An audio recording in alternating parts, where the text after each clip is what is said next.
अब आइए next idea की तरफ मूव करते हैं, दैट इज एक्सपोनेंशियल इनइक्वेशंस। ये हमारा सेकेंड मेजर प्रॉब्लम टाइप है। आइए देखते हैं हम किस तरह के क्वेश्चंस बनते हैं, उनको सॉल्व करने की टेक्निक क्या होती है।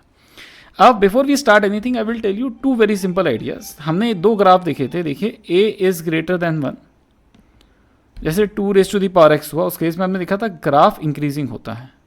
मतलब हम क्या कह रहे हैं कि if a is greater than 1 और a⁻x is equal to a⁻y है ना, सॉरी ग्रेटर देन a⁻y है हमारे पास, तो we can write we do not need to change the sign of inequality. जैसे अगर हम लिखें 2⁻x इज ग्रेटर देन 2⁻1, तो you can write answer as x is greater than 1। Wherein अगर a की वैल्यू 0 और 1 के बीच में लाई करें, अब यहाँ पे मजा आएगा, आपके पास ग्राफ डिक्रीजिंग हो जाएगा। तो क्या हो जाएगा, अगर a⁻x is greater then a⁻y, तो अब sign of inequality will get flipped. मतलब अगर ऐसा है 1/2⁻x इज ग्रेटर देन 1/2⁻1, तो inequality sign will get flipped, x will be smaller than 1, है ना। तो इस बात का आपको ध्यान रखना है। अगर इस बेसिक कॉन्सेप्ट का आप ध्यान रखेंगे तो कोई प्रॉब्लम नहीं आएगी। और हम देखेंगे कि मोर और लेस ये कहीं ना कहीं लॉग के लाइंस के ऊपर ही चलेगा क्वेश्चन, लॉगरिथमिक इनइक्वालिटीज की तरह चलेगा। अब ये पहला क्वेश्चन है, ये फंडामेंटली इसी आइडिया पे बेस्ड है। अब आप यहाँ पे बेस को ऑब्जर्व करें, इट इज ग्रेटर देन 1। तो if base is greater than 1, you do not need to change the sign of inequality. तो हम क्या कर सकते हैं, इसको हम लिख सकते हैं 4x² minus 2x minus 2 is smaller than equal to 2x minus 3।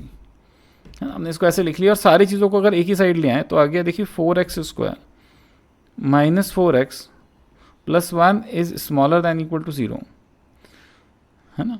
और अगर हमारे पास ये आ गया तो हम इसको लिख सकते हैं 2x माइनस 1 का whole square is smaller than equal to 0। अब this is not possible generally except for one value, और वो वैल्यू कौन सी है, when 2x minus 1 becomes equal to 0, and when this happens x will be equal to 1/2। तो ये simply एक value के लिए ट्रू है, अदरवाइज ये स्टेटमेंट कभी ट्रू नहीं होगा।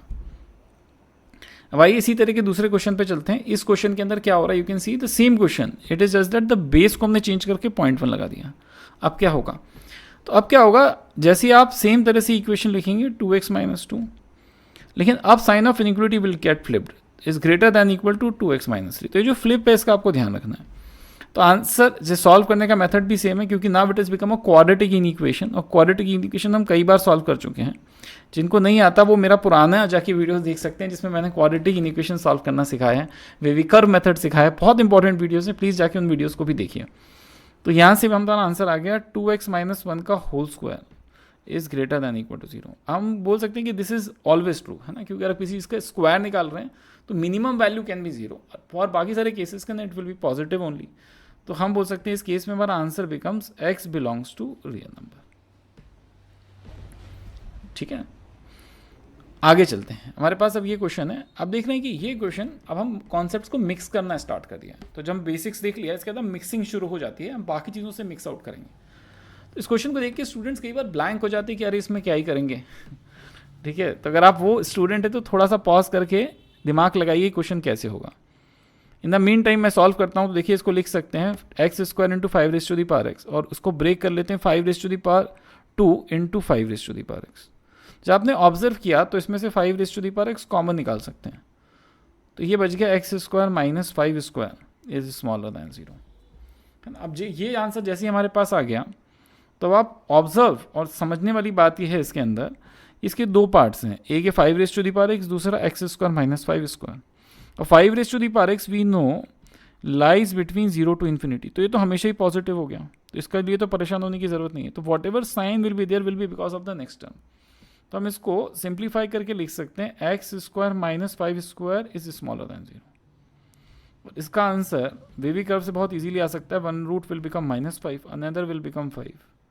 अब ऐसा वेवी कर्व बना जी, plus minus plus, -5 and 5 can not happen, और इनके बीच की values will become our answer. So answer is -5 to 5। ये हमारा आंसर इस क्वेश्चन का आ गया। Not a very difficult question. Again वही चीज़, आपको स्प्लिट करना है क्वेश्चंस को, अलग अलग कॉन्सेप्ट्स के अंदर अलग अलग कॉन्सेप्ट्स के लिए सॉल्व करना है, और फिर आपस में लाके सारे आइडियाज को कनेक्ट करना है। नेक्स्ट क्वेश्चन देखते हैं। देखिए अब इस क्वेश्चन के अंदर क्या एक नया मॉडिफिकेशन कर दिया, there is a mod also there in the par, है ना, एक मॉड भी आ गया है। तो आपको वरी करने की ज़रूरत नहीं है, अपनी बेसिक टेक्निक का यूज़ करिए। तो हम क्या करेंगे, देखिए इसको हम ऐसा लिख सकते हैं 3 raised to the power minus of mod of x plus 1 by x minus 2, और इनिक्वलिटी के दूसरे तरफ लिखा हुआ है 3 स्क्वायर। तो अब देखो, जब मैं पहले सॉल्व कर रहा हूँ तो I am not worrying about the mod, मुझे नहीं सोचना मॉड जो पावर में उसके अंदर वो कुछ भी लिख दे, वहाँ पे हाथी की ड्राइंग बना दे, आपको कोई फर्क नहीं पड़ना चाहिए। आप ऐसा सोचो कि बस जो भी लिखा हुआ है उसको एज ए एक्सट्रीट करते हुए सॉल्व करते चले जाएंगे, बाद में देखेंगे कि उसको कैसे इंटरप्रेट करना है। जब मेरे पास ये आ गया तो अब देखिए, we know that the base is greater than 1, तो sign of inequality will not get flipped. तो आपके पास आ गया minus of mod of x plus 1 by x minus 2 is greater than 2। अब देखिए, ये एक्सपोनेंशियल इनइक्वेशन के क्वेश्चन से मॉडुलस इनइक्वलिटी के क्वेश्चन के अंदर कन्वर्ट हो गया है ना। तो अब हम मॉडुलस इनइक्वलिटी को जैसे सॉल्व करते हैं वैसे इस क्वेश्चन को सॉल्व कर लेंगे। तो मॉडुलस इनइक्वलिटी को सॉल्व करने के लिए अगेन हमको इस मॉडुलस को इंटरप्रेट करना पड़ेगा, बिना उसके हम इस क्वेश्चन को नहीं कर पाएंगे। तो now let us make 2 cases है ना फॉर डूइंग दिस क्वेश्चन। मेरा केस 1 क्या हो गया, मॉडुलस को हटाने के लिए I will take x is smaller than 0।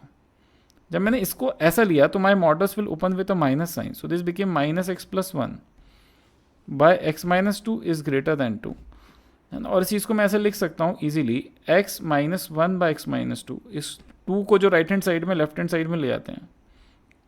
और now if I simplify this and आप क्लियरली नोट कर सकते हैं, this becomes x minus 1 minus 2x plus 4 है ना by x minus 2 is greater than 0 है ना। और यहीं पे थोड़ा सा स्पेस लेके हम इस बात को सॉल्व करके यहीं पे ख़त्म कर देते हैं। तो अगर हम इसको सिंप्लीफाई करेंगे तो becomes minus x plus 3 by x minus 2 is greater than 0 है ना। x वीवी कर्व लगाने के लिए इंपॉर्टेंट बात क्या है, x का कोफिशिएंट 1 होना चाहिए। तो let us make it 1 by multiplying with a minus sign, तो इनइक्वलिटी का साइन गेट्स फ्लिप्ड है ना। और अब अगर मैं आंसर लिखूंगा तो मेरे पास क्या आ रहा है, देखो एक रूट हो गया, एक पॉइंट हो गया 2, दूसरा हो गया 3, और मेरा आंसर इसके बीच में आएगा। But this is not my final answer, क्योंकि इसका मुझे ये जो कंडीशन मैंने ली उसके साथ इंटरसेक्शन लेना पड़ेगा। तो let us take the intersection also. So अगर मैं इंटरसेक्शन लूँगा तो मेरा इंटरसेक्शन क्या आ जाएगा उसको भी देख लेते हैं। The next step now I am taking intersection. तो मैंने बोला कि क्वेश्चन कहता है कि आपका आंसर x का 0 से छोटा होना चाहिए। यहाँ जो हम आंसर लिख रहे हैं वो तो 2 से 3 के बीच में है, तो अलग अलग लेवल्स पे नहीं, देयर इज नो इंटरसेक्शन, तो आंसर बिकम्स नल सेट। तो यहाँ से हमें कुछ भी नहीं मिला। ठीक है, तो खोदा पहाड़ निकली चुईया, यहाँ से कुछ नहीं मिला है ना इतनी कैलकुलेशन करने के बाद। Now let us move on to the case 2। अब केस 2 देखते हैं। तो अगर मैं अपना केस 2 देखूं तो केस 2 के अंदर मैं क्या बात बोल रहा हूँ, केस 2 में बोलूँगा देखिए x इज ग्रेटर देन 0 और इक्वल टू 0। जब मैंने ये लिखा तो this became minus of x plus 1 by x minus 2, right hand side को भी लेफ्ट हैंड पे ले आते हैं तो minus 2 is greater than 0। If I simplify this becomes minus x minus 1 minus 2x plus 4 divide by x minus 2 will be greater than 0। हमारे पास ये आ गया,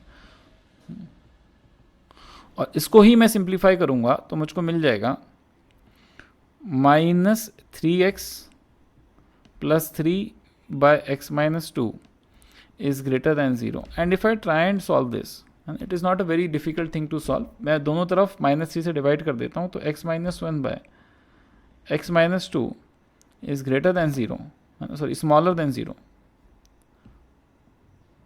because of multiplication with a minus sign. और इसका आंसर अगर देखें तो आ गया 1 और 2, तो 1 से है ना। तो अगर आपको वीवी कर्व बनाना है तो आप बना सकते हैं। If you draw the wavy curve again the answer comes between 1 and 2। और ये मेरा फाइनल आंसर नहीं, इसका मैंने जो कंडीशन लिखी थी उससे मुझे इंटरसेक्शन लेना पड़ेगा।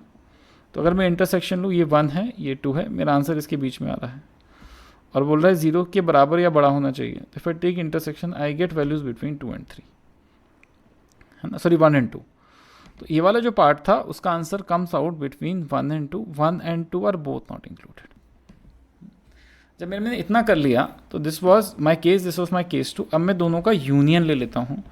तो in the third step I will take union of both of my answers. Case 1 का आंसर था नल सेट, दूसरे केस का आंसर था 1 to 2। मैं दोनों का यूनियन लूँगा तो my answer comes out to be equal to 1 to 2। ये मेरा फाइनल आंसर इस क्वेश्चन का हो गया। फाइन। तो मैंने क्या किया, देखिए अगेन मैं फिर से बताता हूँ। मैंने पहले जो क्वेश्चन लिया, if I look into my question, it was a logarithmic inequality, sorry exponential inequality. मैंने अपने स्टैंडर्ड फॉर्म में कन्वर्ट किया क्वेश्चन को। कन्वर्ट करने के बाद जैसे ही मैंने इसको एक स्टेप आगे लिखा, इट बिकेम मॉडुलस क्वेश्चन और मॉडुलस इनइक्वालिटी। और मॉडुलस इनइक्वेशंस को जैसे सॉल्व करते हैं 2 केसेस बना के आफ्टर इंटरप्रिटेशन, वैसे मैंने इसके अंदर 2 केसेस बना के आफ्टर इंटरप्रिटेशन उस क्वेश्चन को सॉल्व कर लिया। कोइंसिडेंटली फर्स्ट केस से मुझे कोई आंसर नहीं मिला, है ना, और सेकंड केस से मुझको एक आंसर मिला 1 to 2, और मैंने दोनों केसेस के आंसर का यूनियन ले लिया और my answer still becomes 1 to 2। इतना करने के बाद हमने अब क्या सीखा, हमने देखा इतना सब एनालिसिस करने के बाद कि अगर हम एक्सपोनेंशियल इनइक्वेशंस के क्वेश्चन देखते हैं तो उनको कितने कैटेगरी में कैटेगराइज किया जा सकता है। एक हमने कैटेगरी देखी when a is greater than 1, एक हमने कैटेगरी देखी when a lies between 0 and 1, और एक थर्ड हमने कैटेगरी देखी जिसमें हमको इंटरप्रेट करना पड़ेगा। We might have to consider both the cases.